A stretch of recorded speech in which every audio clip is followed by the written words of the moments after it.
Hey friends, welcome back to Blue Chair Conversations. I'm your host, Erin Bear, and this is where we keep it unscripted, authentically you. We have the conversations that are real, raw, uplifting, maybe even challenging. But the best part is that they're real, and there might be some bloopers along the way, or some slip-ups in what I'm saying. But hey, that's where authenticity plays its biggest role. So today, it's when the vision shifts. What does that mean? What does that look like? Well, for me lately, I've been feeling this pull, this internal pull. It hasn't been loud. It hasn't been like, hey, hello. It's just been a very quiet nudge. And I wanted to talk to you all about it because I'm sure that there's a moment in your life where you've felt a nudge or a push or a little whisper saying, hey, psst, I'm talking to you. And I have felt that in my life many different times. For the first example, I'd like to share briefly. It was in 2018. It was close to the it was in the winter months. I kept hearing like this whisper, like, "Hey, you need to share your story. Hey, you need to write your book." The first nudge was in 2017, where I needed to speak up about my past and share my story of domestic violence and sexual assault that I had experienced. But in 2018, let me back up, 2017, I was like, well, maybe I'll write a book one day. Who was I to think that I was ever going to write a book? I was always told that I had terrible grammar, my English was bad, and all the negative thoughts, all the negative comments from people. And then in 2018, the universe doesn't forget things. Like when you speak things to the universe, it does not forget. And it did not forget the words I had spoken on my Facebook Live back in 2017, where I said, oh, maybe I'll write a book someday. You're not defined by your circumstances. You are a badass. And it was in that moment that I had planted a seed into the universe. So in 2018, the universe started speaking to me. Now, I don't know if you are religious or spiritual or non-denominational or nothing at all. It really, to me, doesn't matter. But I believe that there's some kind of sense of energy that we all experience. And if we are quiet enough, we can hear it. We can hear the whisper. We can hear it saying something to us, or we can feel it. And so in 2018, in the fall/winter, I started getting this nudge, this little push of like, hey, remember when you said this? And I was like, oh, yeah, but come on now, and you start to have these conversations with yourself or with the universe or whatever it is that you believe in. You're like, what are you talking about? You don't know what you're talking about. I know me. No, who would listen to poor little me? So when the universe started telling me, or God started telling me, hey, you need to write your book, I was like, nobody's going to read it.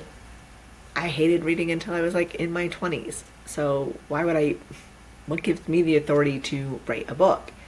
Well, that nudge, that voice from God or the universe or spirituality, whatever is relatable to you, started getting a little louder and a little louder. And I was like, what are you talking about? I kept just kind of like, it felt like it was on my shoulder, right? So I just kept like shrugging it away, like, go away. Well, it didn't go away. And so finally in December of 2018, I remember very clearly that it was tired of whispering. It was tired of, slightly nudging me. And it finally was like, you need to write your book. I was like, okay, I will write my book. I didn't know the first thing about writing a book. I had no clue. I've had friends that have written books, and I've seen people, publish books and different things, but I was like, okay, I guess I'll write a book.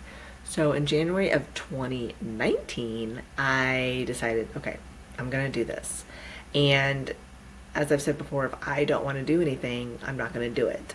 But this time I didn't really have a choice because it was written in my purpose for my life to write a book and to become an author, and eventually a speaker. And so from January to April/May, I sat down and I just vigorously wrote, just poured out everything out of me about my childhood, about the abuse I'd experienced, about how I had gotten out of that abuse. And it was a shift. That was one of my biggest shifts, was like, oh, I'm doing this. I'm sharing my story. took me 4 months and 3 weeks to write my book.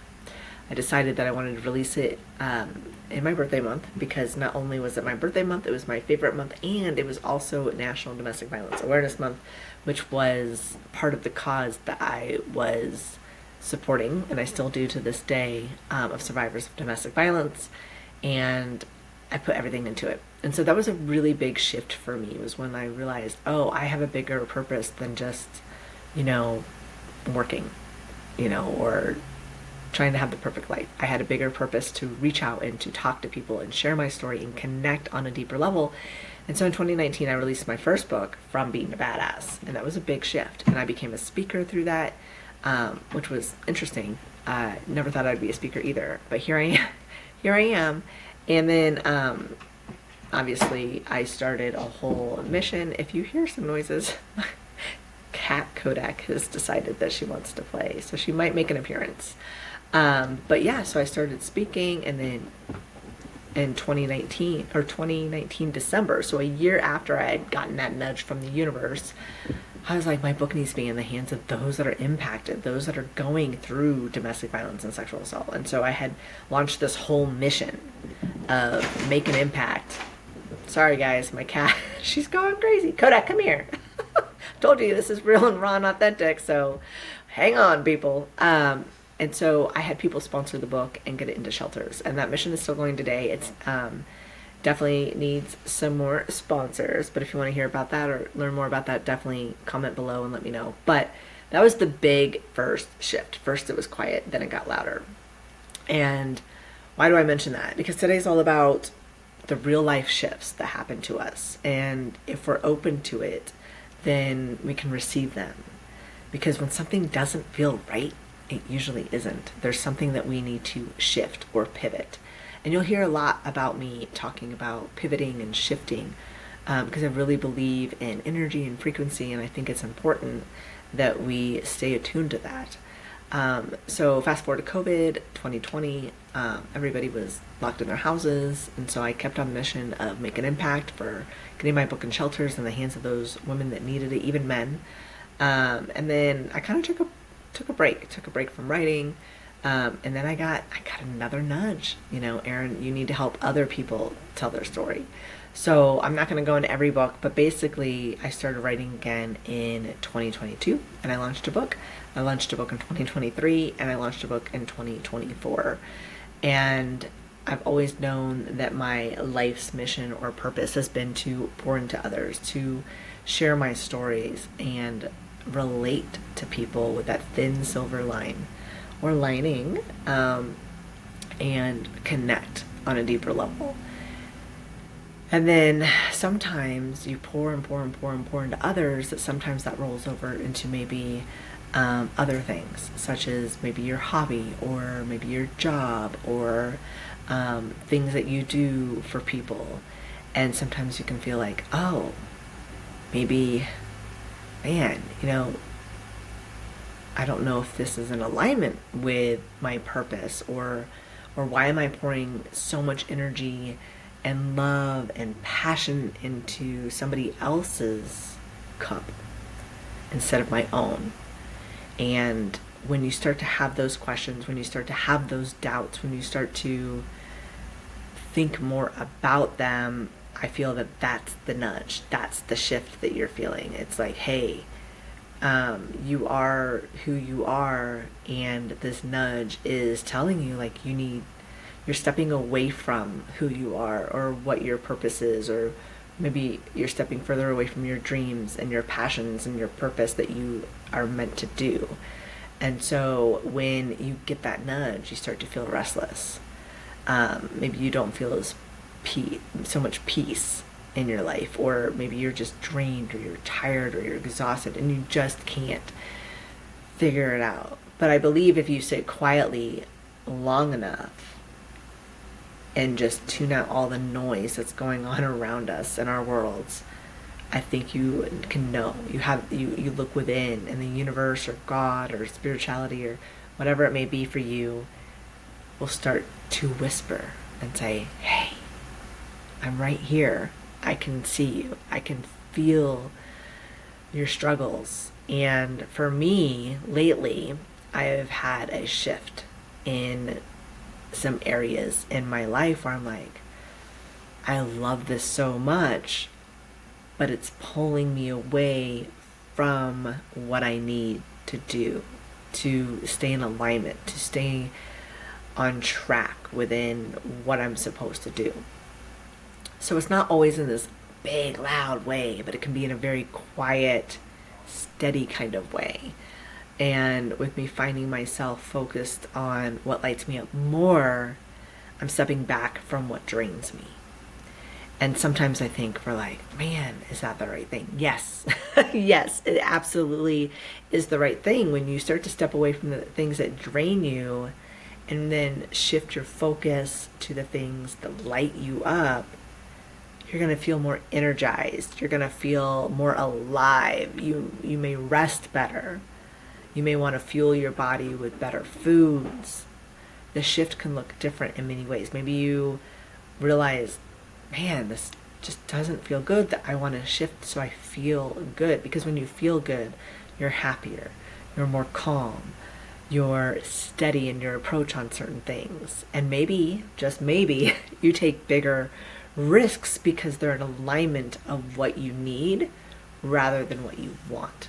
But the beauty of it all is that what you want and what you need should collide. They should come together because your want is your need. And those shifts are huge for progress, for growth, for connecting with the people you need to connect with. So what does a shift feel like? It could feel restless. You could feel peace and confusion at the same time. Like, oh, this lights me up and I feel so much peace with that. But I'm so committed to this, right? It's not always going to be clear, but it's going to be real. It's going to be authentic. It's going to feel, I don't know what the word is, but you're just going to know, like you're going to feel it in your bones. And it doesn't mean something's wrong. When you have to shift, it doesn't mean something's wrong. It means something is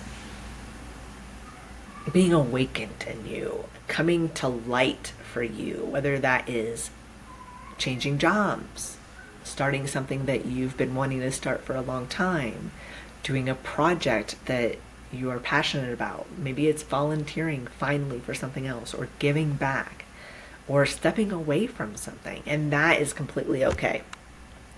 So you need to learn how to give yourself permission to pivot. It's okay to change direction. Just because you're going one way doesn't mean you have to stay on that. You can totally take a detour, pivot, and change directions. And it doesn't mean you failed because you didn't complete something or you didn't commit completely. You're like, oh, I'm committed to this thing, I have to see it through. No, you don't. And I think we all get stuck in that mindset of like, but then what are they going to think? What are they going to say? I'm a failure. What if, should have, right? We need to quit what ifing and should have on us. Like, why do we do that to ourselves? We need to quit what ifing on ourselves and should have on ourselves. I don't want to should on myself, I don't want to keep what if. I want to take the risks that are in alignment with my purpose and my passion, and I want you to do the same. And sometimes we feel like we need to get permission from someone. But that permission needs to come from within, because we are the person that knows our deep desires, our deep rooted purpose and soul. And sometimes maybe we don't know what our purpose is. There's been many times in my life where I'm like, oh, am I on the right track? But it's the noise that gets in the way from everybody else. Oh, I think you'd be good at this, or I think you should be that, or do this or do that, or my parents want me to do that, or my friends think I should do this. Just because we're good at something doesn't mean it's right for us. I'm going to say that again. Just because we're good at something doesn't mean it's right for us. You want to constantly grow. We want to constantly evolve. Sometimes our next step is not the step that we think, but a step to shift. So that's what I want you guys to do. And girls and gals and all of you, I want you to sit quietly. I want you to look within, and I want you to think about the things that are in alignment with you and the things that are not in alignment with you. Do you need to shift? Do you need to pivot? And if so, do it. Now, you might be like, the things I need to shift and the things I need to pivot, I'm a little afraid of. Yeah, I get it. But sometimes that fear is exactly what we need to push ourselves to shift and pivot. Start looking at the people you look up to or the people that you admire and be like, how did they do it? Reach out, ask them. I bet you anything, they would be more than happy to say, well, I just did it. I can tell you that right now. I've had some conversations with friends who are like, hey, you started your podcast? I'm like, yeah. They're like, who? Are you editing it? No, I'm not. It's real, raw, and authentic. I want people to see me for me. I want people to be able to relate to the things that I talk about. I don't need all the fancy, flashy lights. And neither do you. Neither do you. So, I have a few gentle questions I want to ask you. And I do have them written down because I didn't want to forget them. What's trying to shift in your life right now? Is there something in your life that's trying to shift? Are you trying to shift somewhere and you're kind of like stuck? Sit with it. Feel it. Understand the emotions that are coming up. Why are those emotions coming up for you? Are you listening to the nudge? Are you listening to that voice, whether it be the universe or God or spirituality or the stars or whatever it may be? Are you listening to it? Or are you ignoring it like I did back in 2018? It wasn't going to stop. The nudges aren't going to go away. You might be able to ignore them for a while, but they're going to come back up. They're going to resurface. Listen to them. I guarantee if you listen to them, you can start the conversation with yourself and say, okay, why am I getting this nudge? Where is it coming from? How do I feel about it? And a lot of us will be like, oh, it's not the right time, or it costs money, or I don't know. What are people going to think? What are people going to say? Those are all excuses, my friend. Those are all distractions from the true purpose of your calling and the true purpose of your life. Listen to the nudge. See where you need to shift. Now, what would it look like if you followed it? What would it look like to follow that nudge and actually shift? I'm asking. What would it look like? Even just a little. Just even if you moved that much in that direction of your shift. How would it feel? You know, sometimes the fear that we create for the shift that we need to make is only because we know it's right. So we want to maybe step back or put pause on it. And that fear, if we really look at it and we have a conversation with ourselves, we're like, why am I so afraid? I think it's because of the whole imposter syndrome that we've been taught that, like, oh, who are you to think that you could possibly do that? Or why do you think you should do that? It's all that noise that we've heard throughout our lives. When we've tried to do something and maybe we failed, it comes up in different ways when we want to do something so badly, but we're so afraid because when we did something, we might have failed, even if that something was something we wanted to do. Look, I was a bodybuilder for 8 years. I stepped on stage in an itty-bitty sparkly bikini and 5-inch heels. And I did it afraid, but I was confident, and not one person would have known. And I became great at it. I dominated Colorado. I was amazing. I felt like I was in my element.